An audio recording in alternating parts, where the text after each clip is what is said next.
Hello friends, welcome to IT index. Next video के अंदर हम लोग बात करने वाले हैं प्रॉब्लम नंबर 3 के बारे में, जिसमें हम रियल टाइम नेटवर्क्स के अंदर जो प्रॉब्लम्स आती हैं उस पर डिस्कस करते हैं। तो इस प्रॉब्लम के अंदर ये डिस्कस करेंगे कि अपने पास दो साइट्स हैं। जो प्रॉब्लम आ रही है वो ये आ रही है, ध्यान से देखो कि एक दिल्ली साइट है करोल बाग और एक है आपकी कनॉट प्लेस की साइट। एक सिंपल नेम दे दिया मैंने, ठीक है। एक दिल्ली साइट है, एक कनॉट प्लेस की साइट है। प्रॉब्लम यह है जो कनॉट प्लेस की साइट है उधर जो मल्टीपल यूजर्स हैं, रिसेंटली कुछ यूजर्स को ऐड करना था। मतलब ये एक ऑर्गेनाइजेशन है जहाँ पे कुछ यूजर्स को ऐड करना था, उन्हें एक्सेस देनी थी नेटवर्क की।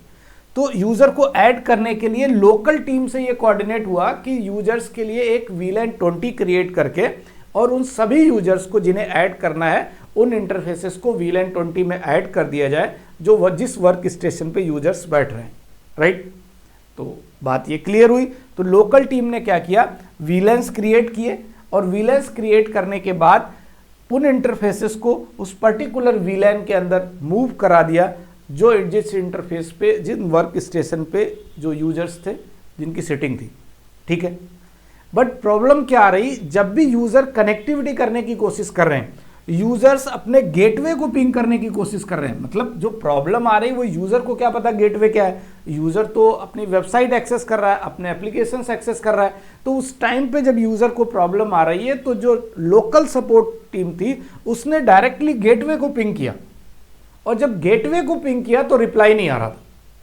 और ये बात लोकल सपोर्ट टीम ने नेटवर्क टीम को फॉरवर्ड कर दी कि हम अपने गेटवे को पिंग नहीं कर पा रहे, राइट। तो जब गेटवे को पिंग नहीं कर पा रहे तो फिर नेटवर्क टीम क्या करेगी। आप वीडियो को रोक के आप सोच सकते हो, उसके बाद वीडियो तो कंटिन्यू कर सकते हो, राइट। तो नेटवर्क टीम में अगर आप एज ए नेटवर्क इंजीनियर काम कर रहे हो तो आप किस तरीके से ट्रबल शूट करोगे कि फिर प्रॉब्लम कहां आ रही है, क्योंकि जब कि लोकल टीम अपने गेटवे को ही पिंग नहीं कर पा रही। तो इसका सोल्यूशन क्या था, ध्यान से समझिएगा।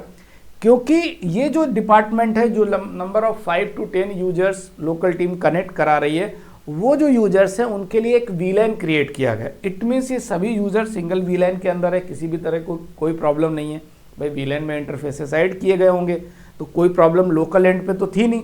बट हुआ ये है कि आप नोटिस करो कि इन दोनों स्विचेस के बीच में, क्योंकि कनॉट प्लेस की साइट और करोल बाग की जो साइट है, इन दोनों के जो एज स्विचेस हैं, भाई एज स्विच क्या है, ये जो कोर स्विच है इसका मतलब आप ऐसा समझ सकते हो, इस ब्रांच का जो मेन स्विच है और इस ब्रांच का जो मेन स्विच है, इन दोनों के बीच में जो भी सर्विस प्रोवाइडर है उसके थ्रू एक L2 सर्किट ले लिया। मान लेते हैं एयरटेल के थ्रू ले लिया। और L2 circuit means connectivity between the switch. जैसे आप एक केबल कनेक्ट करते हो दो स्विचेस के बीच में, बट वो केबल आपकी अपनी खुद की नहीं है, उसके लिए सर्विस प्रोवाइडर को यूज किया। तो एक L2 सर्किट क्रिएट किया गया था इन दोनों के बीच में। ये प्रीवियस जो इंजीनियर, जो कंपनी में पहले इंजीनियर था, उसने क्या किया था कि इस साइट पे VLAN 10 को केवल अलाउ कर रखा था ट्रंक पोर्ट के थ्रू। आपको पता है कि स्विचेस के बीच में ट्रंक पोर्ट क्रिएट करेंगे, राइट। और ट्रंक के थ्रू जो अलाउ किया था वो केवल और केवल VLAN 10 को अलाउ किया था, 20 को नहीं किया था।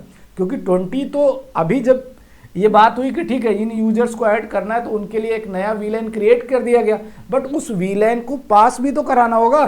तो पास कराने के लिए इस ट्रंक पोर्ट से VLAN को पास कराना है। इस कंडीशन में VLAN स्विच पे जाके, जो एज स्विच है उस स्विच पे जाके पर्टिकुलर VLAN 20 को जैसे ही पास कराएंगे, हमारे स्विच से जो यूजर एंड से कनेक्टिविटी डायरेक्ट गेटवे के लिए एक्सेस हो जाएगी। क्योंकि अभी तक अलाउ था नहीं, अलाउ क्यों कौन था, केवल VLAN 10। तो इससे रिलेटेड जो कमांड्स हैं जिसकी हेल्प से आप कॉन्फ़िगरेशन करोगे या किस तरीके से क्या क्या प्रॉब्लम करोगे, आपको अगर लिखना पड़े कि भाई टी सूट कैसे करते हैं, तो मैंने यहाँ पर प्रॉपर डिटेल दे रखी है आपको कि सबसे पहले आप इंटरफेस को चेक करोगे एज ए नेटवर्क इंजीनियर कि इंटरफेस एरर डिसेबल स्टेट में तो नहीं है। अगर इंटरफेस एरर डिसेबल स्टेट में नहीं है तो फिर उस टाइम पे जो आपका ब्रांच का एज स्विच है जो अदर ब्रांच से कनेक्टेड है L2 सिक्योरिटी के साथ, L2 सर्किट के साथ सॉरी, तो उसके साथ जो कनेक्टेड है वो चेक करेंगे। VLAN देखेंगे कि VLAN की इंफॉर्मेशन है कि नहीं, और ये देखेंगे कि ट्रंक पोर्ट से कौन सा VLAN पास है। तो आप जैसे ही देखोगे कि ट्रंक पोर्ट से VLAN अलाउ है कि नहीं, तो दिखेगा VLAN 10 पास है, VLAN 20 अलाउ नहीं है।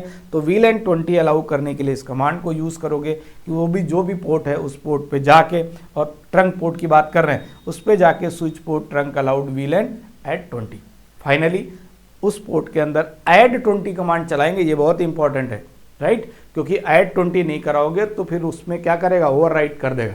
तो आपको इस कमांड कराते समय याद रखना है कि आपको ऐड 20 की कमांड चलानी है एंड फाइनली एग्जिट करोगे। अब आपको अपनी कॉन्फ़िगरेशन देखनी है, तो स्विच पे जाके शो रन इंटरफेस गिग 0/0, इससे रिलेटेड जो भी कॉन्फ़िगरेशन की है वो आपको यहाँ देखने को मिल जाएंगी। तो फाइनली मेन पॉइंट ये था कि जब कोई नया VLAN क्रिएट हुआ है और क्रिएट होने के बाद उस पर कनेक्टेड यूजर्स अपने गेटवे को पिंग नहीं कर पा रहे हैं, इसका मतलब ये है कि स्विचेस के बीच में जो ट्रंक कनेक्टिविटी है, ट्रंक लिंक है, उस पर ये भी चेक कर लो कि किसी भी तरह का वहाँ पे VLAN अलाउ है या नहीं है, राइट। तो एज ए नेटवर्क इंजीनियर आपको प्रॉब्लम समझ में आ गई होगी, उसका सोल्यूशन भी समझ में आ गया। लाइक सब्सक्राइब करो और लोगों को भी शेयर करो, राइट।